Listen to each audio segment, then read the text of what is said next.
के चालू हो गए।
देखिए कल हमने जो है आपको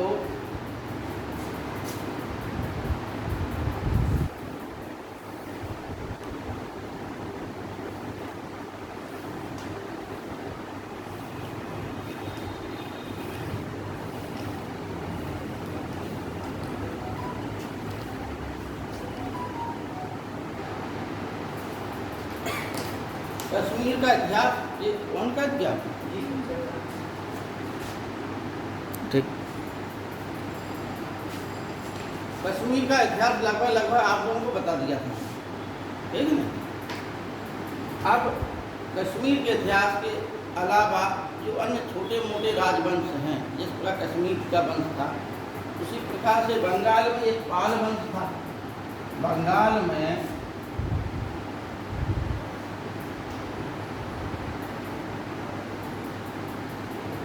पाल वंश और सेन वंश,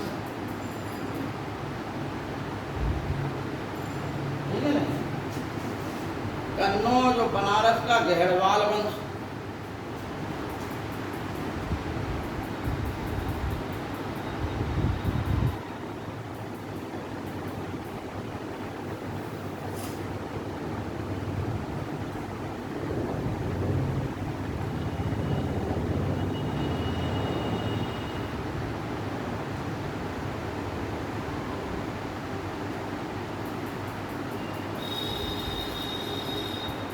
अजमेर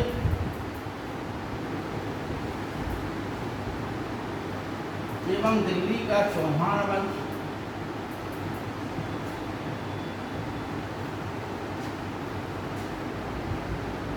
कन्नौज और बनारस।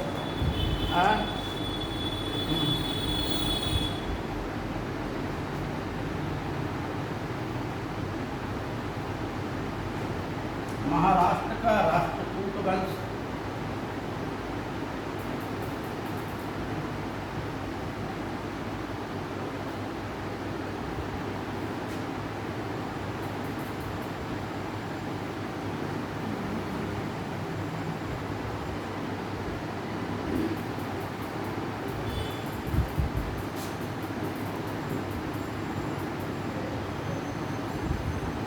बुंदेलखंड का चंदेल वंश,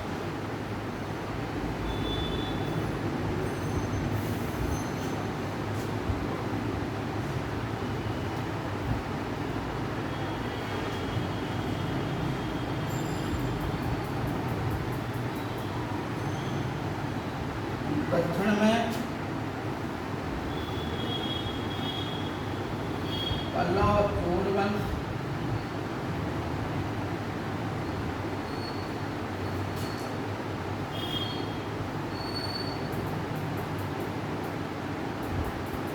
कितने वंश ये महत्वपूर्ण है, ठीक है ना। ये गुर्जर तिहार वंश हो है, ठीक है।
इनसे प्रश्न आते हैं परीक्षाओं में, ठीक है।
ज़्यादा व्यस्त हो जाते थे, है ना।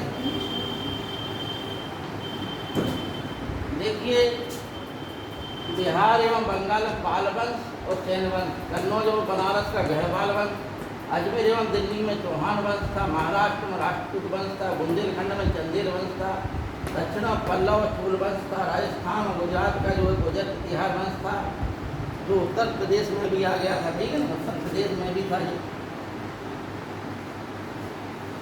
मालवा में परमार वंश, उसी प्रकार बंगाल और बिहार में पाल वंश था, जिसका संस्थापक गोपाल था, गोपाल के पश्चात धर्मपाल, धर्मपाल के बाद देवपाल, इसके पश्चात पाल वंश का पतन हुआ, लेकिन पुनः जो है महिपाल प्रथम से इसका उत्कर्ष हुआ। इसके समय में पाल वंश ने पुनः उन्नति की और अंतिम इसका रामपाल अंतिम शासक था।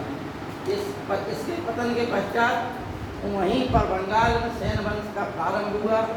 सेन वंश का राजा जो है विजय सेन संस्थापक था, बल्लाल सेन और लक्ष्मण सेन। इतना लिख लीजिए कि इन लोगों ने क्या किया, ये आप लोगों को बता दूँ।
कुशवाहा वंश,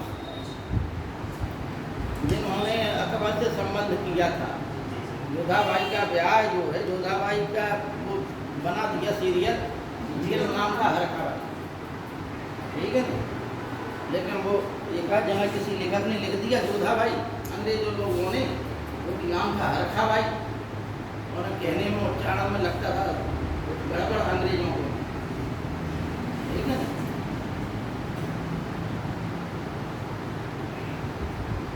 जबकि रियल में जोधाबाई जहांगीर की पत्नी, जो उदयपुर के राजा मोटा राजा सिंह की पुत्री थी जोधाबाई, ठीक है ना।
विद्याधर और परमादि देव के बीच में मदन वर्मा थे, ठीक है ना। जो परमादि देव के पश्चात तो वंश ही खत्म हो गया था।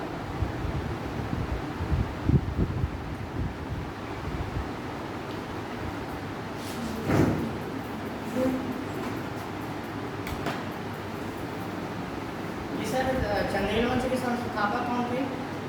लिखा है सबसे ऊपर वाला नर्म धर्म। अगर हम बताएंगे, पहले तुम लोग तो बना लो, ठीक है।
परमार वंश का संस्थापक सिगत द्वितीय, उसके पश्चात मौर्य तो सिंधुराज भोज, उसी का गढ़वाल वंश का गोविंद चंद्र, विजय चंद्र, जयचंद अंतम, गोविंद चंद्र प्रथम, उसी प्रकार चंदेल वंश का नन्नो के बाद जयजग के बाद हसदेव के बाद यशोवर्मन का धंगदेव, खंडदेव, विद्याधर, मदन वर्मा और परमादिदेव, उसी प्रकार गुजर तिहार वंश का नांगभट्ट के पश्चात वत्सराज, नांगभट्ट द्वितीय, महेंद्रभोज, महेंद्रपाल, महीपाल और राज्यपाल अंतिम था।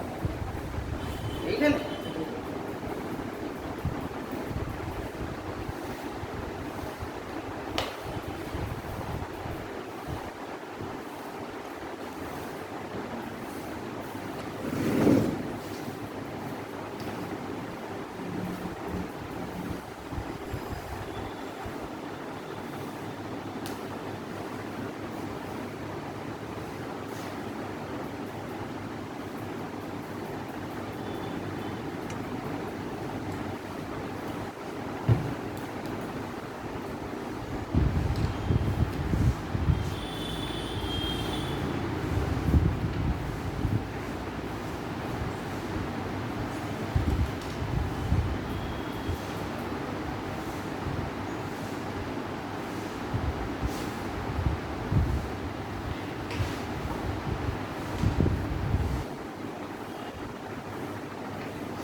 आप लोग हाँ?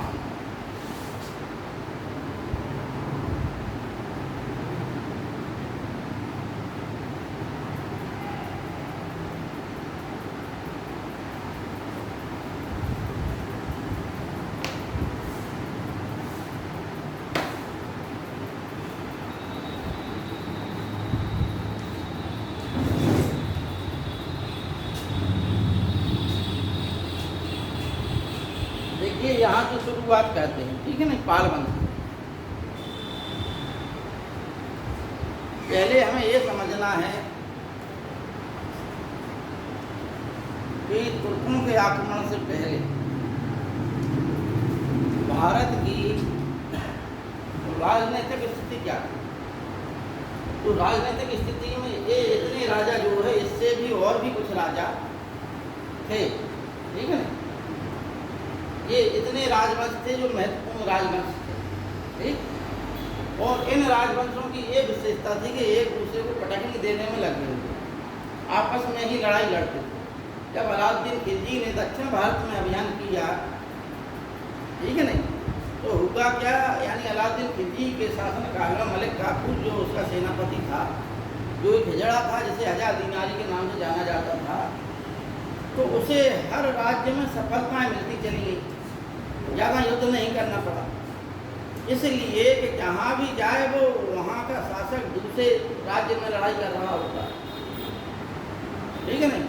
यानी आपस में ही उनकी खींचतान इतनी ज़्यादा थी, आपस में ईर्ष्या दोष इतना ज़्यादा था कि दूसरे की गुलामी मंजूर है लेकिन पड़ोसी को पटक नहीं देंगे, पड़ोसी चाहे मर जाए चाहे दूसरे की गुलामी करना पड़े। ये स्थिति जो है भारतीय राजाओं में रही, इसलिए मलिक काफूर और अलाउद्दीन खिलजी की तो अधीनता स्वीकार कर ली, लेकिन अपने पड़ोसी राज्य से मित्रतापूर्ण संबंध किसी ने नहीं बनाए। आपस में ये ईर्षा, द्वेष और इतनी भयंकर प्रतिस्पर्धा थी कि आपस में ही लड़ते रहते थे। भाई पृथ्वीराज चौहान की पराजय का प्रमुख कारण एक ये था कि भारतीय राजाओं का एकजुट ना होना, ठीक है। दूसरी बात, भारतीय राजाओं ने आधुनिक विश्व में क्या गतिविधियां चल रही इससे पूर्णतः अनभिज्ञ रहे। तो वहाँ पर किस प्रकार की युद्ध शैली हो रही, क्या हो रहा, वो आपस में ही इतने उलझे हुए थे कि उन्हें बाहर जाने के लिए समय ही नहीं रहता था, ठीक है ना। तीसरी बात है, भारतीयों में आदर्शवाद की ज़्यादा परंपरा रही कि अगर भागते हुए शत्रु की पीठ पर कभी वार ना करो। ये तमाम ऐसी बातें थी। तीसरी बात है, भारतीय जनमानस ने भी और भारतीय राजाओं, कुछ राजाओं ने विदेशियों को तो सहायता दी लेकिन अपने राजाओं को सहायता नहीं दी। ये सब कारण थे जिस वजह से भारत में राजनीतिक प्रभुत्व इस्लाम का हो, ठीक है। इस्लाम जो है एक धार्मिक प्रचार के रूप में आया। अरबों ने कई बार प्रयास की, खलीफा द्वितीय जो बना था, ठीक है ना, उस्मान के समय से भारत में हमेशा आक्रमण होते रहे लेकिन कभी भी विजय प्राप्त नहीं, ठीक है ना, हमेशा पराजित हुए। तो अफगानिस्तान में एक हिंदू शाही राज्य था, वहाँ का राजा जयपाल, आनंदपाल, त्रिलोचनपाल, महमूद गजनबी के समय थे। ये लोग हमेशा जो है लड़ते रहे लेकिन महमूद गजनबी की सेना में सभी जातियों, सभी धर्मों के लोग थे, ठीक है। जैसा कि हमने कल बताया था कि तिलक नामक एक व्यक्ति था जो कि स्वयं सेनापति था, ठीक। तो इस प्रकार से भारत में राजपूत काल के नाम से, तुर्कों के आक्रमण से पहले भारत में एक काल आया जिसे हम राजपूत काल कहते हैं, ठीक है। उसी में कश्मीर का हमने इतिहास बता ही दिया है आपको।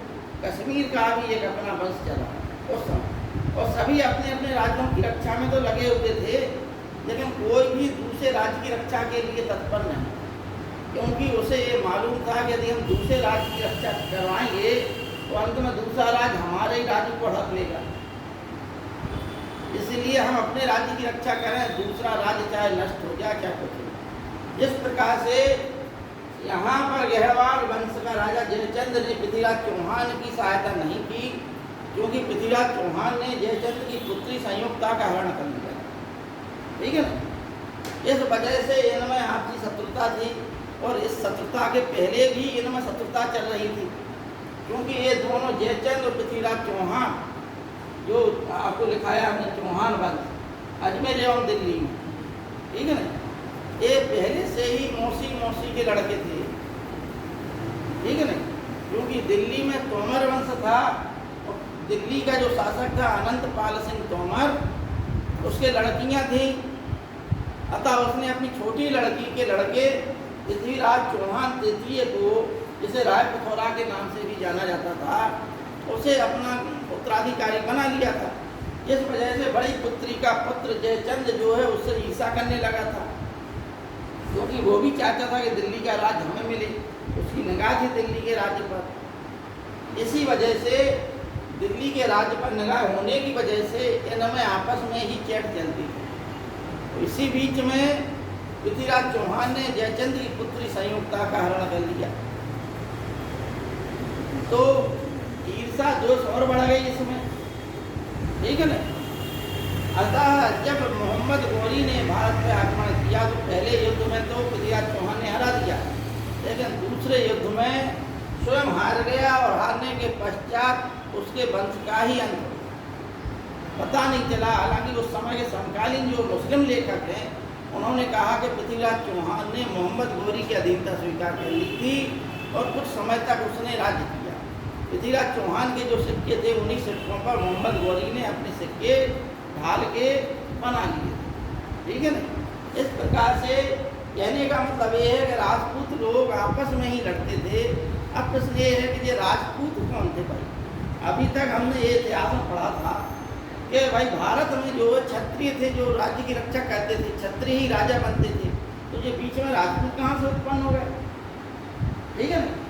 तो विदेशी आक्रमणकारियों से देश की रक्षा करते हुए जब क्षत्रिय जाति का अंत हो गया तो अनेकों ऐसे सिद्धांत उत्पन्न हुए, अनेकों विद्वानों ने, इतिहासकारों ने अपने अपने सिद्धांत दिए कि फिर बाद में दूसरी जातियों से राजपूतों की विपत्ति हुई। हेलो, अरे यहाँ पढ़ा रहा है? हाँ हाँ हाँ,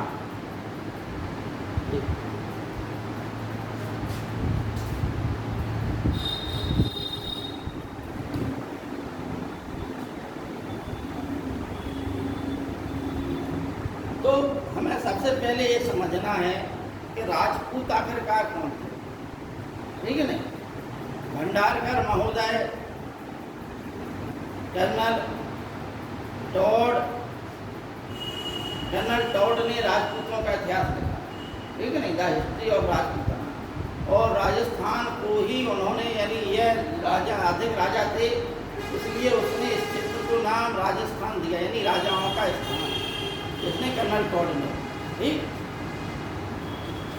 तो चंद्रबरदाई जो पृथ्वीराज चौहान का चारण लेखक था, चारण लेखक का मतलब है चारण दरबारी, या चारण लेखक का मतलब है ऐसे जो विद्वान होते थे, कवि होते थे, जो अपने राजा की प्रशस्ति लिखते थे, यानी प्रशंसा में, गुणगान में ग्रंथ लिखते थे। ठीक है नहीं? उस समय राजपूत काल में अनेकों जो है विद्वान लोग राजाओं के संरक्षण में थे। राजा लोग उन्हें जो है उनकी प्रशंसा कर दी कवि लोगों ने, और राजा उन्हें भरपूर मदद देते थे। उस राजा की जो है महानता में लिख लिख के बिल्कुल बड़ा बड़ा ग्रंथ बना देते थे। ठीक है ना? जैसे जयानक ने आला उदल को जो है इतना महिमा मंडित कर दिया कि आलाखंड बुंदेलखंड का एक धार्मिक ग्रंथ हो गया। ठीक है ना? जबकि उस समय के समकालीन लेखक ये कहते हैं कि आला उदल जो है एक वीर योद्धा था, अद्भुत वीर योद्धा थे, इसमें कोई शक नहीं है। लेकिन जिस प्रकार से आलाखंड लिखा गया, ठीक है, आपको बता दें आला उदल जिस कोटि के वीर योद्धा थे, उसी कोटि के जयमल और फत्ता थे। ठीक है ना? जयमल फत्ता चित्तौड़ के थे वीर योद्धा। ये इस प्रकार का अद्भुत युद्ध लड़ते थे कि जयमल चाचा और फत्ता उसका भतीजा, चाचा के ऊपर भतीजा बैठ जाता था, और दोनों हाथों से, यानी दोनों दो दो मतलब 4 हाथ हो गए, 4 हाथों से तलवारबाजी करते थे, सेना काटते हुए चले जाते थे। ठीक है ना? अब मतलब 4 तलवारें चलने दो, जो आएगा सामने खचाखच खचाखच करता चला जाएगा। ठीक, इस प्रकार के ऐसे ऐसे योद्धा थे भारत देश में। ठीक है नहीं? राणा सांगा ही इतना बड़ा था, सिसोदिया वंश का राणा सांगा, जिसके जो है 80 घाव थे शरीर में। युद्ध कहते कहते उसकी एक आंख टूट गई थी, एक पैर से लंगड़ा के चलता था, इतने घाव थे। इसलिए कर्नल टॉड ने उसे सैनिकों का भग्नावशेष कहा, यानी एका सैनिक के एकाध घाव होगा। राणा सांगा के इतने घाव थे कि वो सैनिकों का भग्नावशेष हो गया। ठीक है ना? कर्नल टॉड ने राणा सांगा सैनिकों का भग्नावशेष कहा। लेकिन ये लोग अतुलित वीर योद्धा थे। बाबर तक की हिम्मत जो है, बाबर के सैनिकों की हिम्मत, जब कहानी सुनी राणा सांगा की, तो इसके सैनिकों की हिम्मत डामाडोल हो गई। लेकिन बाबर की जीत का प्रमुख कारण था कि उसकी युद्ध तक। ठीक है ना? और इनके पास ना तोपें थी, भाई तुम सेना लेके आ जाओ, गोले बरसने लगे तो आप क्या लड़ोगे? गोलों के आगे, बंदूकों के आगे तलवार काम करेगी क्या? भाई दूर ही से आपको निशाना बना दिया जाएगा, गोले गिरेंगे ऊपर सेना के, सेना भगदड़ में जाएगी, किससे लड़ोगे? भाई लड़ने के लिए भी तो सैनिक चाहिए, पक्षी तो चाहिए लड़ने के लिए। वहाँ कोई था ही नहीं, गोला बारूद गिर रहे, सेना भगदड़ मची। जो हाथी जो है युद्ध के प्रमुख, एक समय पे जो है मगध साम्राज्य के उत्कर्ष समय जिन हाथियों ने मदद की, वही हाथी अब सेना के लिए तलवार बंदूक के युग में, तोपों के युद्धों में वही हाथी अपनी ही सेना को चलने के जो है रोकते हुए भाग गए। हाथी ही जो है पराजय का कारण बन गए। क्या हेमू की पराजय का कारण भी देखिए बिल्कुल अकस्मात था। एक तीर साध के लगा दिया, आंख में घला, हेमू की पराजय। अकबर शासक बने। उसी प्रकार से कुछ ऐसी घटनाएं घटती गई कि जहाँ पर हिंदू राजा जीतते गए और अंत में एकाएक पासा पड़ गया। ठीक है ना। विद्याधर की सेना, जो कि चंदेल वंश का विद्याधर, उस समय अपने समय का सबसे सशक्त शासक, ठीक है ना। इस समय तो विद्याधर सबसे सशक्त शासक था। एक समय जयचंद सबसे सशक्त शासक था। एक समय जो है आपको बताया मुंज सबसे शासक था। एक समय धर्मपाल जो सबसे सशक्त शासक था। ठीक है ना। एक समय बंगाल में लक्ष्मण सेन था। इस प्रकार से हर वंश में कोई ना कोई इतना शक्तिशाली रहा जिसने लगभग पूरी राजनीति को अपने हाथ में कर लिया। एक ऐसा समय था इनके वंश का, हर वंश के का एक समय ऐसा था जब जो है, अब इसमें जो है मेहर भोज महत्वपूर्ण था। मेहर भोज ने अपने राज्य की सीमा को बढ़ा दिया था। ठीक है ना। लेकिन ये जरूर है इनकी आपस में कभी लड़ाई नहीं थी, क्योंकि जो महान शासक थे वो आपस में एक दूसरे के समकालीन नहीं थे। ठीक है ना। जैसे यहाँ मेहर भोज है तो मेहर भोज तो धर्मपाल के समकालीन नहीं था। ठीक। उसी प्रकार से मुंज जो है धर्मपाल के समकालीन नहीं था, ना ही इनके समकालीन था। तो विद्याधर के समकालीन ये कोई नहीं थे, क्योंकि तब तक इन वंशों का पतन हो गया था। तो अब प्रश्न वहीं घूम के आ जाता है का राजपूत कौन थे। दो तीन प्रकार से हरप्रसाद शास्त्री आदि और कुछ लेखकों ने, दो तीन प्रकार के अन्य लेखकों ने अलग अलग अपने सिद्धांत दिए। स्मिथ ने अपना रख दिया। कर्नल स्मिथ ने कहा कि जो है कि स्मिथ और कर्नल टाड का लगभग एक ही है, विदेशी उत्पत्ति, यानी जो विदेशी शक कुषाण हूण आए भारत में आत्मसात हो गए। और पहले आप लोग ये समझ लें कि जो क्षत्रिय जाति थी युद्ध करते करते वह जो है नष्ट हो गई। ठीक है ना। अब भारत में उनकी रक्षा कैसे की जाए, तो जो विदेशी आए थे वह विदेशी जो है तो वो राजपूतों में कन्वर्ट हो, उनको राजपूत कहा जाए। ये क्या है, विदेशी लेखकों का है, उसमें कुछ जो है कि भारत के लेखक भी सम्मिलित हो गए। लेकिन कुछ लेखक ये कह रहे हैं, भंडारकर महोदय जैसे कुछ और लेखक ये बता रहे हैं कि जब क्षत्रियों का अंत हो गया तो जो ब्राह्मण थे उन्होंने, ब्राह्मण कर्मकांड करने वाले थे, उन्होंने देश की रक्षा के लिए तलवार उठा ली। अतः इस समय के ज़्यादातर जो है क्षत्रिय वंश ब्राह्मण वंश हैं। ये जितने भी राजपूत हुए वो ज़्यादातर क्या है, ब्राह्मण, इनके जो है आदि जन्मदाता सब ब्राह्मण हैं। क्योंकि यदि हम जो है क्या नाम के चौहान वंश को देखें तो चौहान वंश को ब्रह्मक्षत्र वंश कहा गया, जो सिसोदिया वंश के, चौहान वंश नहीं, ये वाला कौन सा गया, राजस्थान के वाले, ये सिसोदिया वंश वो ब्रह्मक्षत्र था। ठीक है ना। इसी प्रकार से ये पालार वंश भी ये कहीं पर इनको जो क्षत्रिय बताएगा और कहीं पर इन्हें ब्रह्मक्षत्र भी बताएगा। सेन वंश को ब्रह्मक्षत्र बताएगा स्पष्ट। ठीक है। उनका ये मत था कि ब्राह्मणों ने तलवार उठा ली और उन्हें ब्रह्मक्षत्रिय जो ब्राह्मण अपना कर्मकांड धार्मिक कार्य छोड़कर जो उनका कर्म है उस कर्म को छोड़कर जब क्षत्रिय कर्म अपना लें तो उन्हें जो है ब्रह्मक्षत्रिय कहा जाए। ठीक है ना। इसी प्रकार से चंद्रवरदाई और उस समय के अन्य लेखकों ने भी, जो चारण लेखक थे, ठीक है ना, जैसे चंद्रवरदाई कौन, पृथ्वीराज रासो, ठीक, बीसल देव की क्या है, परमान रासो, है ना। तो इन लोगों ने एक कहानी बताई। क्या बताई? अग्निकुंड की कहानी, कि राजपूतों की उत्पत्ति कैसे हुई। ठीक है ना। कैसे हुई राजपूतों की उत्पत्ति? कहानी ये थी कि जब जो है पृथ्वी से क्षत्रियों की समाप्ति लगभग हो गई और पृथ्वी पर बाहरी आक्रमणकारियों की संख्या बढ़ने लगी, तो उनकी रक्षा के लिए जब क्षत्रिय असमर्थ हुए तो वशिष्ठ ऋषि ने राजस्थान के आबू पर्वत पर एक हवन किया, जिससे कि वो भारत देश की रक्षा कर सके। वीर पुत्रों को पैदा करने के लिए हवन किया, उस अग्नि कुंड से वीर पुत्र पैदा हों, उस हवन किया। उस हवन से पहले कौन कौन निकले? पहले विद्या, परमा और चाणक्य निकले। लेकिन ये लोग भी देश की रक्षा शत्रुओं से नहीं कर पाए, तो अंत में उन्होंने फिर जो है 4 भुजाओं वाले एक पुरुष एक आवाहन किया। तो अंत में एक व्यक्ति निकला जो 4 भुजाओं वाला अग्निकुंड से, ठीक है नहीं, जिसे क्या बोलते हैं? चाहवान, चाहवान, ठीक है नहीं। तो चाहवान से चाहवान हो गए, जो महाराष्ट्र में है, और चाहवान से चौहान, अब अंग्रेज हो गया। समझ में आ गई बात?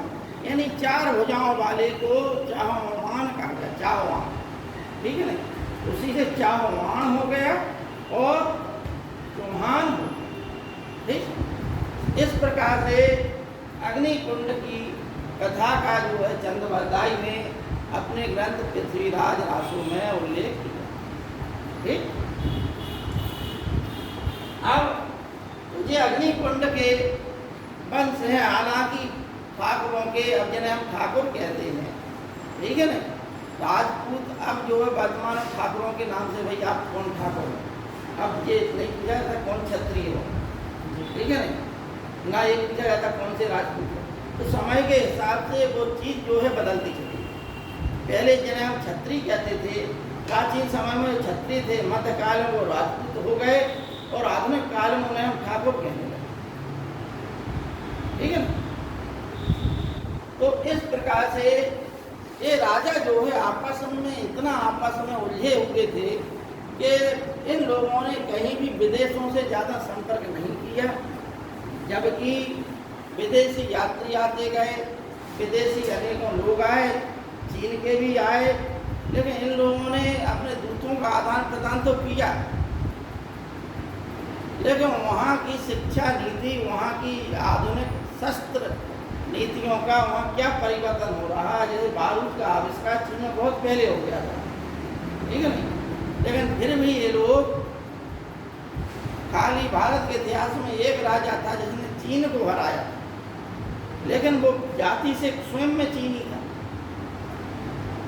उसने भारतीय संस्कृति अपना रही थी, ठीक है नहीं। वो था कनिष्क राजा, कुषाण वंश का कनिष्क राजा था, क्योंकि उसके पूर्वज यूची जाति के थे जो कि उत्तरी चीन में पाई जाती है। वो एक दूसरे को हूण, कुषाण, शक ये सब जो है एक दूसरे को खदेड़ती हुई भारत में घुसी आई।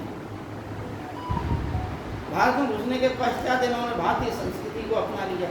जैसे रुद्रदामन कौन था? शक था, ये भी चीनी था, लेकिन भारत में आकर भारत की संस्कृति अपना ली। यमन, पहला, ये सब विदेशी थे। हेलो, हाँ भैया यहाँ है अभ्युदय योजना अभी चल रहा है, थोड़ा रुक जाते तो हम भी चलते।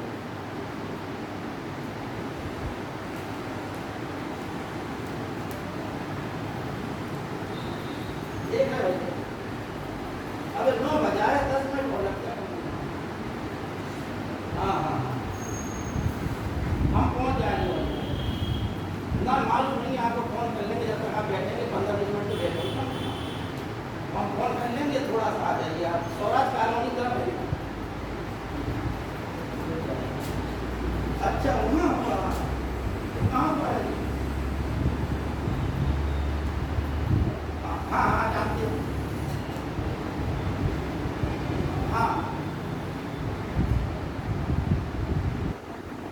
अच्छा केरला की तरफ है, अच्छा हाँ हाँ हाँ अच्छा ठीक ठीक ठीक ओके।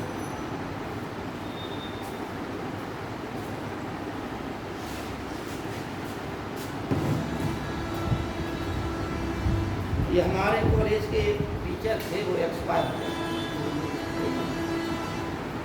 तो उनकी आज जो कल एक्सपायर हो गए थे, आज अंत्येष्टि है, उसी में जा रहे हैं। हमने काम पहुँचा।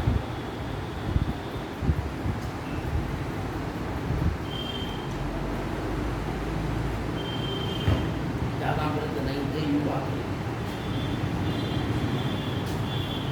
तो ये आपको समझ में आ गया राजपूतों की उत्पत्ति का सिद्धांत, ठीक है।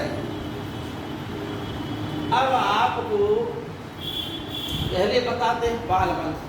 बंगाल में पाल वंश, यानी कि बंगाल में जब अव्यवस्था फैल गई हर्षवर्धन के पश्चात, ठीक, तो अब आपको बताया हमने कि राजा की उत्पत्ति कैसे हुई। राजा की उत्पत्ति का कारण है कि समाज को व्यवस्थित करने के लिए एक नेता होना चाहिए, एक व्यक्ति होना चाहिए जो समाज उसकी बात माने, स्वीकार करे। इस प्रकार से राजा की उत्पत्ति हुई थी प्राचीन समय में। उसी प्रकार से बंगाल जब जो है राजा विहीन हो गया तो समाज अस्त व्यस्त हो गई। अतः जनता ने एक व्यक्ति को, जिसे बोलते हैं मत्स्य न्याय, ठीक है नहीं, मत्स्य न्याय जानते हैं क्या है? मत्स्य माना मछली, ठीक है नहीं।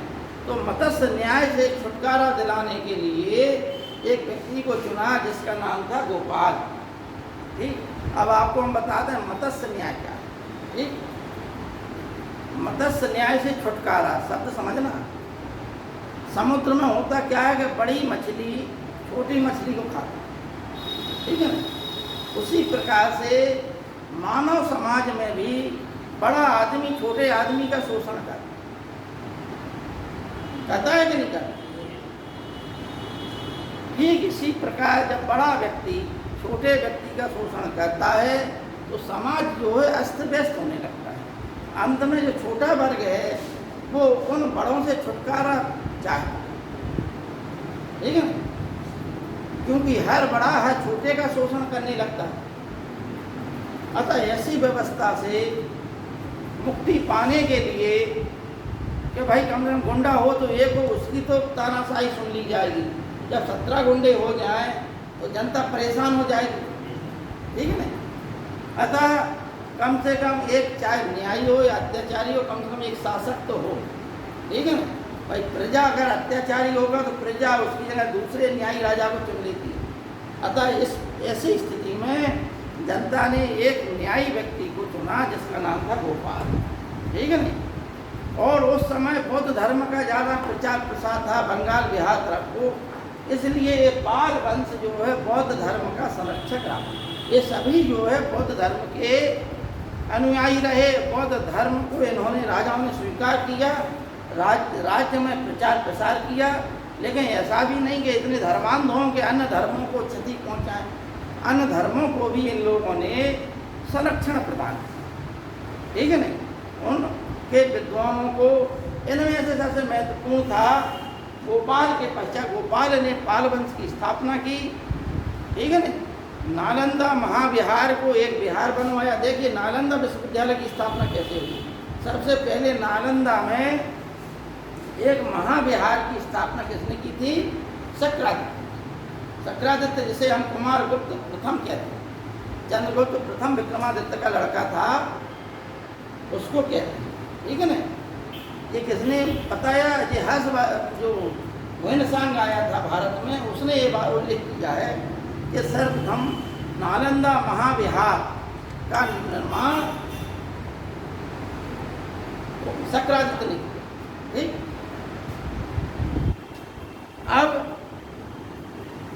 अनेकों विहार वहाँ बन गए। एक विहार गोपाल ने बनवाया, फिर जो है धर्मपाल ने बनवाया। धर्मपाल के समय तक नालंदा में अनेकों विहार बन गए और शिक्षा व्यवस्था की व्यवस्था हो गई।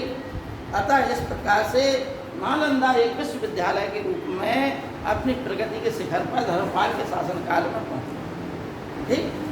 ये इनकी जो है उपाधियाँ परमेश्वर, ठीक है नहीं, परमेश्वर और क्या बोलते परम सौगात, परमेश्वर, परम सौगात, इनकी उपाधियां थी, इनकी धर्मपाल की और देवपाल की। ठीक है ना। परमेश्वर, महाराजाधीराज, महाराजाधीराज, परमेश्वर और परम सौगात, ये तीन उपाधियां इनकी थी, धर्मपाल की भी थी और देवपाल की भी। उपाधियां पूछ ली जाती हैं कभी कभी। ठीक है ना।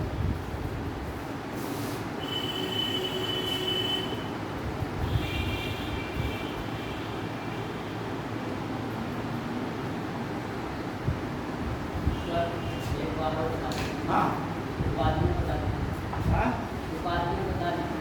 वो बात उपाधियाँ बता दीजिए धर्मपाल के उपाधि। बताया तो हमने। परमेश्वर है उपाधि,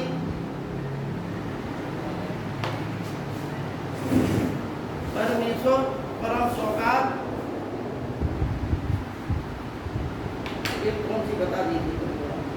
राजाधिराज। महाराजाधीराज।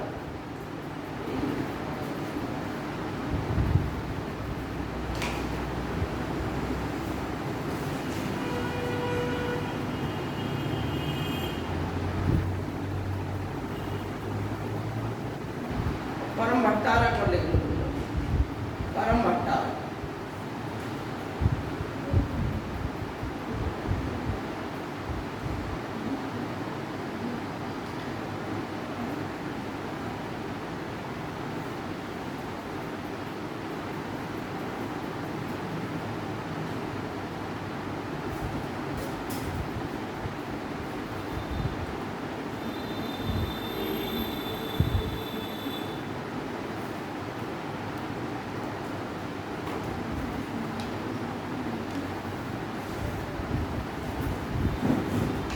धर्मपाल के समय पे जो है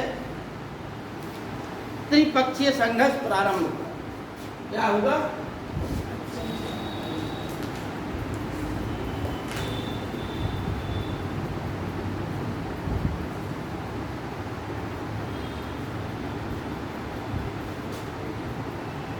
ये भी परीक्षा में आता है बहुत ज्यादा। त्रिपक्षीय संघर्ष में कौन कौन थे?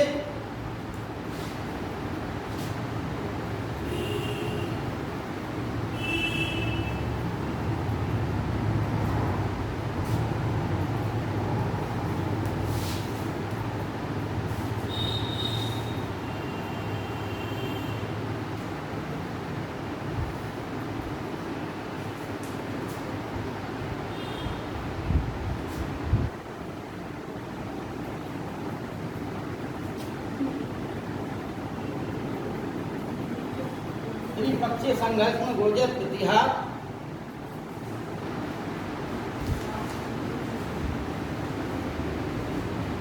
पाल वंश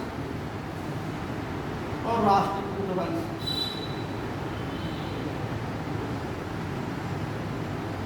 ठीक है ना। पाल वंश में कौन कौन थे? धर्मपाल और देवपाल। गुर्जर प्रतिहार वंश में कौन थे? वत्सराज,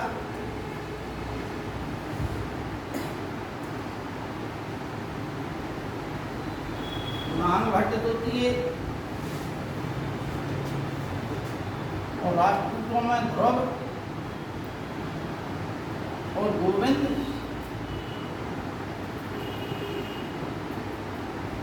गोविंद तृतीय। ये त्रिपक्षीय संघर्ष कम से कम 100 वर्ष तक चला। इस संघर्ष की शुरुआत गुर्जर प्रतिहारों ने की।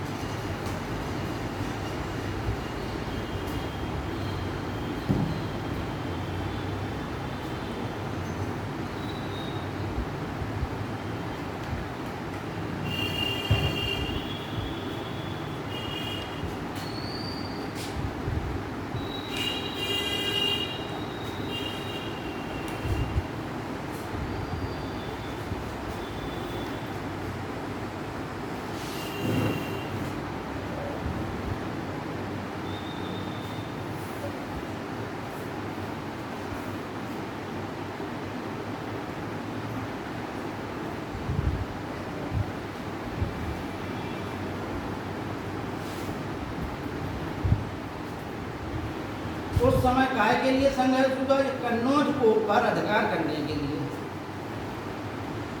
ठीक, इसके लिए हुआ संघर्ष कन्नौज में। उस समय कन्नौज में दो भाई थे, एक का नाम था इंद्रायुध,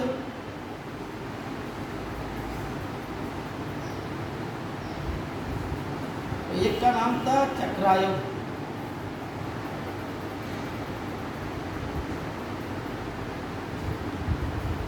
ये भाई आपस में लड़ रहे थे, कमजोर थे, अतः इनकी कमजोरी का लाभ उठाकर ये वंश आपस में कूद गए और एक एक पक्ष का साथ देने लगे। ठीक है ना? तो जब प्रतिहार ने, वत्सराज ने इंद्रायुध का साथ दिया तो धर्मपाल ने चक्रायुध का साथ दिया। ठीक, अब इनकी उठापटक प्रारंभ हो। इस संघर्ष का प्रारंभ किसने किया?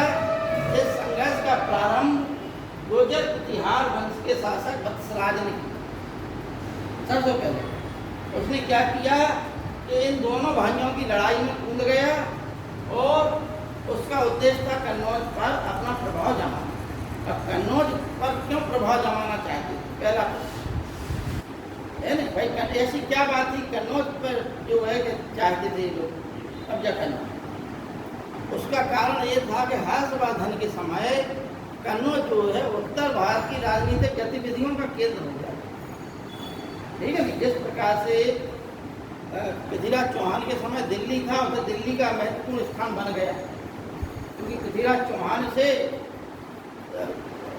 तुर्कों ने जो है कि दिल्ली छीना, तो दिल्ली ही राजनीतिक गतिविधियों का केंद्र बन गया और आज भी बना चला आ रहा।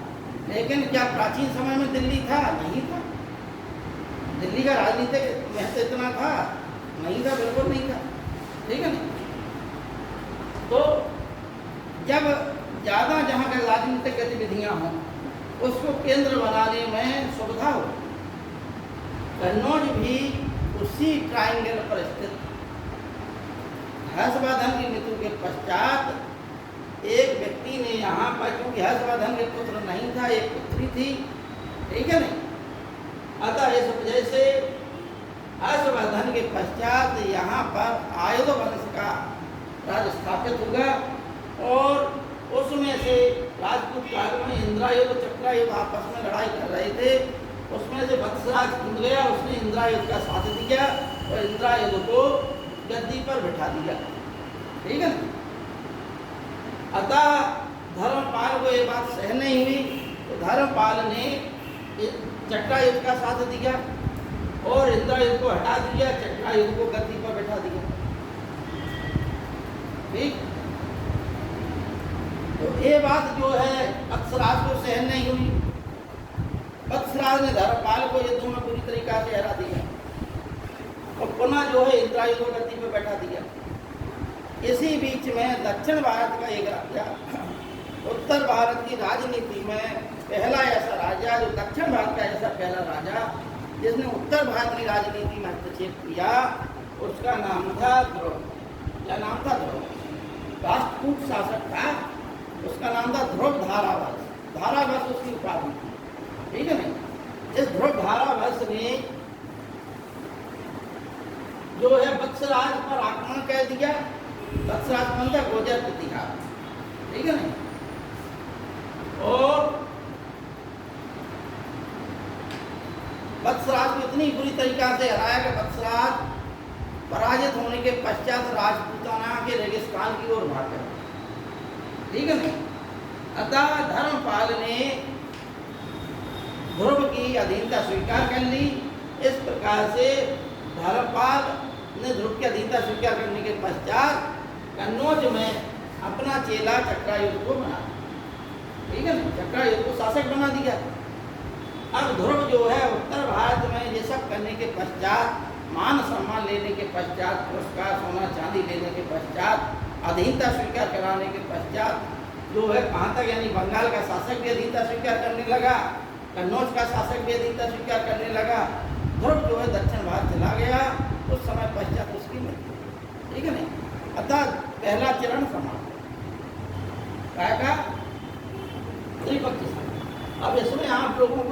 ध्यान देना है कि गुर्जर प्रतिहार कौन थे।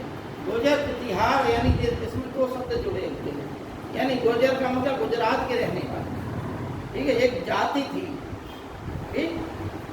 बहुत समय जैसे मालवा है तो मालवा था क्या, मालवा जो है एक मालव जनजाति थी। प्राचीन समय सिकंदर के समय मालव एक जनजाति थी, ठीक है नहीं, वो जो है इस क्षेत्र में बसी हुई थी, इसलिए उस जनजाति के नाम पर ही, जाति के नाम पर ही उस क्षेत्र का नाम मालवा पड़ गया, ठीक है नहीं। जैसे आज हम बुंदेलखंड जिसे कहते हैं, इस बुंदेलखंड के अनेकों नाम, एक समय था इसका नाम था चेदी, ठीक है नहीं। महाभारत काल में 16 महाजनपदों में चेदी भी गणराज महाजनपद था, जिसका राजा शिशुपाल था महाभारत काल में। कि भगवान कृष्ण का जो रिश्तेदार था, बुआ का लड़का था, उसकी हत्या कर दी। भगवान कृष्ण के दो बुआ थी, एक कुंती और एक यहाँ बुंदेलखंड में आई, ठीक है नहीं। लेकिन वो दंड था, भगवान कृष्ण से ईर्ष्या रखता था, अतः भगवान कृष्ण को उसे मारना पड़ा था, ठीक है ना। चेदी अब बुंदेलखंड में एक राजा होगा जेजक, चंदेल वंश का, अतः इसके नाम पर इस प्रदेश का नाम क्या हो गया, जेजाक,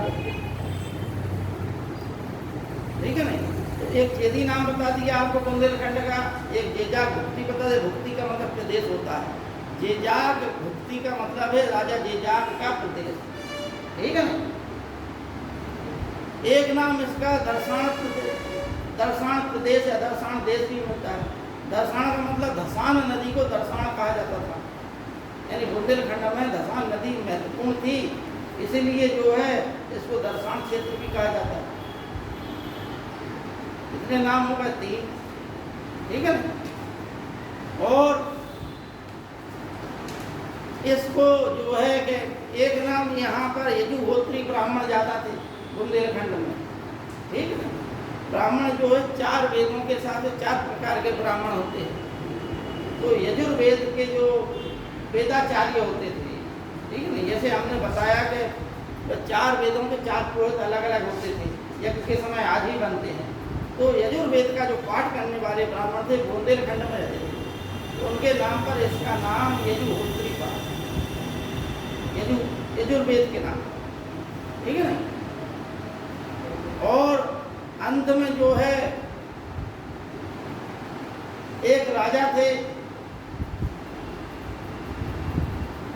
वह जो है विंध देवी माँ को उन्होंने अपनी खून की बूंद चढ़ा दी थी, अपने आप को देवी जी को काट के खून चढ़ाने लगे थे। देवी जैसे एक बूंद गिरी, गर्दन काट के चढ़ा रहे थे, जैसे एक बूंद गिरी और देवी जी प्रसन्न हो गई। अतः उस बूंद के नाम पर उन राजा ने एक वंश स्थापित किया अपनी एक बांदी के साथ में। काशी के राजा थे, ठीक है नहीं, बाद में संन्यास ले लिया था। एक बांदी उनके साथ थी, बांदी का मतलब दासी, ठीक है नहीं। तो 2 प्रकार की अवधारणा है, एक बांदी वाली, एक दास, वो बूंद वाली। एक देवी जी का आशीर्वाद और एक बांदी थी, उसकी संतानें जो चली तो वो क्या हो गई, बूंदे, यानी बूंद वाला सिद्धांत तो बांदी वाला सिद्धांत आज दोनों ही इतिहास में पढ़ा जाता है। तो इस प्रकार से अन्य क्षेत्रों के नाम अलग अलग पढ़ा जाते हैं। अब देखिए बुंदेलखंड में दूसरा संघर्ष फिर हुआ, अगर बुंदेलखंड में यहाँ पर कन्नौज के लिए, ठीक। अब जो है वत्सराज का लड़का नांगभट्ट द्वितीय, नांगभट्ट द्वितीय ने धर्मपाल को युद्ध में हरा दिया और कन्नौज पर अधिकार कर लिया, ठीक है ना। अतः इसी समय जो है राष्ट्रकूट शासक गोविंद तृतीय आया। गोविंद तृतीय ने धर्मपाल को हरा दिया, गोविंद तृतीय ने नागभट्ट द्वितीय को हरा दिया और इस प्रकार से गोविंद तृतीय ने कन्नौज पर अधिकार कर लिया। गोविंद तृतीय की धर्मपाल ने अधीनता स्वीकार कर ली। अधीनता स्वीकार करने के पश्चात क्या होगा कि धर्मपाल का कन्नौज पर अधिकार हो गया, ठीक है नहीं, और उसका चेला चक्रायुध शासक बन गया। गोविंद तृतीय महाराष्ट्र में तो अंतिम स्थिति बदल गई। गोविंद तृतीय वहाँ अपनी प्रदेश लौट गया। इसका लाभ उठाकर नामगढ़ द्वितीय ने धर्मपाल को हरा कर कन्नौज पर अधिकार कर लिया। ठीक, अतः अंत में जो है कन्नौज पर गुर्जर प्रतिहारों की विजय हुई। कहा भी जाता है कि युद्ध में जो है कार्य को प्रारंभ कर दे उसी की अंतिम विजय होती है। इस युद्ध में अंतिम विजय किसकी हुई है? प्रारंभ किसने किया? गुर्जर प्रतिहारों ने। और अंत किसके पक्ष में रहा? गुर्जर प्रतिहारों ने। यानी कन्नौज पर अधिकार किसका हो गया? गुर्जर प्रतिहार। ठीक है ना? गुर्जर प्रतिहारों का अंत किसने किया? गुर्जर प्रतिहारों का अंत में जो है एकदम बाद में बहुत छोटे अंत में कौन राजा बना? राज्यपाल। ठीक है ना? राज्यपाल जो सबसे कमजोर राजा था, महमूद के जनेवी के समय राज्यपाल शासक था जिसकी हत्या विद्याधर ने कर दी। ठीक, अतः इस प्रकार से धर्मपाल पाल वंश का शासक एक महत्वपूर्ण शासक था।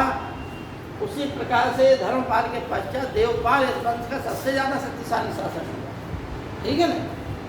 और देवपाल की भी वही उपाधियां थी। इन लोगों ने क्या किया? इन लोगों ने अनेकों मूर्तियां बनवाई, बौद्ध धर्म को संरक्षण दिया और 2-3 विश्वविद्यालयों की स्थापना की, जिनमें से कौन सा था? धर्मपाल ने विक्रमशिला विश्वविद्यालय की स्थापना की, सोमपुर विश्वविद्यालय की स्थापना की और देवपाल ने उदंतपुर नामक विश्वविद्यालय की स्थापना की। इस प्रकार से पाल वंश का अंतिम राजा रामपाल को माना जाता है। अब आइए सेन वंश। तो सेन वंश का संस्थापक विजय सेन था। ये वंश किसकी मृत्यु पर खड़ा होगा? पाल वंश की मृत्यु पर सेन वंश खड़ा होगा। पाल वंश का अंत होगा और सेन वंश उसी पर खड़ा होगा। ठीक है ना? यानी तख्त वही है, व्यक्ति बदल गया। ठीक, वंश बदल गया। ठीक है, क्षेत्र वही है, राजवंश दूसरा आ गया। इस वंश के पश्चात विजय सेन ने स्थापना की। इसे ब्रह्म क्षत्रिय वंश भी कहा जाता है। अंतर इतना है कि पाल वंश के शासक बौद्ध धर्मानुयायी थे और सेन वंश के शासक शैव धर्मानुयायी, शैव वंश के उपासक थे। ठीक है नहीं? लेकिन इस वंश का जो शासक था लक्ष्मण सेन, इन लोगों की उपाधि क्या थी? परम महेश्वर। क्या उपाधि थी? परम महेश्वर। ठीक, बल्लाल सेन की एक उपाधि आती है निसंग संख्या। ठीक है, क्या आती है? निसंग संख्या।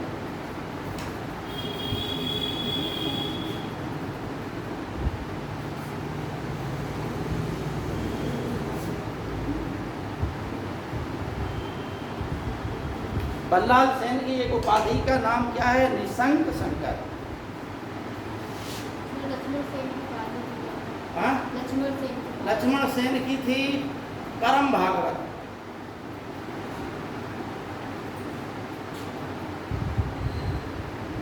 क्योंकि यह जो है भगवान विष्णु का उपासक था, इसलिए इसने परम भागवत की उपाधि धारण की। जिस प्रकार से गुप्त वंश के एक प्रसिद्ध शासक चंद्रगुप्त द्वितीय विक्रमादित्य ने परम भागवत की उपाधि धारण की। देखिए, हमने शॉर्टकट में बताने का प्रयास किया है आप लोगों को। हुआ होता क्या है कि अगर एक एक वंश को एक एक करके पढ़ाया जाए तो थोड़ा आप लोगों को अच्छे से समझ आए। ठीक है नहीं भाई? खाना को जितने धीमे से खाएंगे, धीरे धीरे खाएंगे, खाना उतने अच्छे से पचता है। और उथल पुथल मचा दी जाए, जल्दी जल्दी खाओ, जल्दी जल्दी खाओ, तो पाचन क्रिया उतनी ही प्रभावित है। उसी प्रकार ज्ञान का भी सिद्धांत है कि धीमे धीमे करके आप पढ़ेंगे तो वो पचेगी। ठीक है? अब एक साथ इतनी चीज़ें आपको आज हमने बता दी हैं तो दिमाग में उथल पुथल मच गई। ठीक है ना? कॉन्सेप्ट आपका क्लियर नहीं होगा लेकिन इतना जरूर समझ में आ गया होगा कि पाल वंश पूरा समझ में आ गया होगा। ठीक है ना? सेन वंश समझ में आ गया होगा। यहाँ पर थोड़ा सा आप त्रिपक्षीय संघर्ष में थोड़ी सी फिगर नहीं बना, क्योंकि इसमें आपस में 3 वंश आपस में लड़ते रहे। लेकिन जब आप तीनों वंशों का पढ़ लेंगे, किन किन का? राष्ट्रकूट वंश, गुर्जर प्रतिहार वंश और पाल वंश पढ़ ही लिया, तब फिर फिल्म जो है एकदम क्लियर है। अभी आपने गुर्जर प्रतिहार वंश पढ़ा, और एक चीज़ और बता दें, इसमें एक परमार वंश था जिसने भोजसर नामक तालाब की स्थापना की। भोपाल नगर जो बसा है वो कौन था? वो परमार था। ये उस समय उत्तर भारत का सबसे बड़ा विद्वान राजा माना गया, लेकिन इसका अंत बहुत बुरा है, ठीक है ना। सबसे बड़ा विद्वान था, विद्वान। इसने अनेकों किताबें लिखी, अपनी स्वयं की इसने किताबें लिखी, और अनेकों विद्वान इसके दरबार में रहते थे। इसलिए इसके लिए कहा जाता, जब इस राजा का अंत हो गया तो कहा जाता था कि अधधारा निराधारा निरालंबे सरस्वती पंडिता खंडिता सर्वे देव राजे देवक भोज राजे देवक, ठीक है ना। यानी कि राजा भोज की मृत्यु के पश्चात सरस्वती भी पलायन कर गई, ठीक है ना। इतना बड़ा विद्वान था, और वास्तव में फिर सरस्वती जी यानी विद्वानों को संरक्षण देने वाला भोज के पश्चात कोई भी शासक नहीं। सही बात, ठीक है। तो अब इनमें सब एक से एक महान योद्धा हुए, जिनको आपको पढ़ना है, समझना है। इनकी अलग अलग उपाधियाँ हैं। जैसे बल्लाल सेन की उपाधि क्या थी? महत्वपूर्ण निसंग शंकर, ठीक है ना। मतलब ऐसा विसर्ग लगा हुआ है। विसर्ग जानते होंगे आप लोग। ये दुख लिखना है तो कैसे लिखेंगे आप? विसर्ग, दुख में विसर्ग लगता है कि नहीं? हिंदी का ज्ञान नहीं है तुमको, सबसे बड़ी विडम्बना है।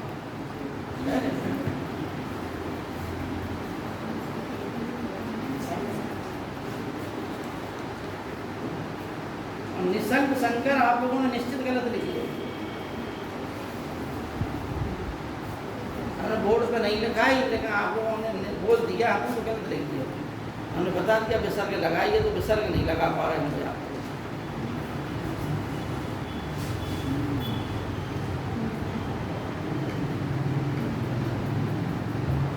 पहली बात तो ये है कि आपको मालूम ही नहीं कि विसर्ग है क्या, है नहीं?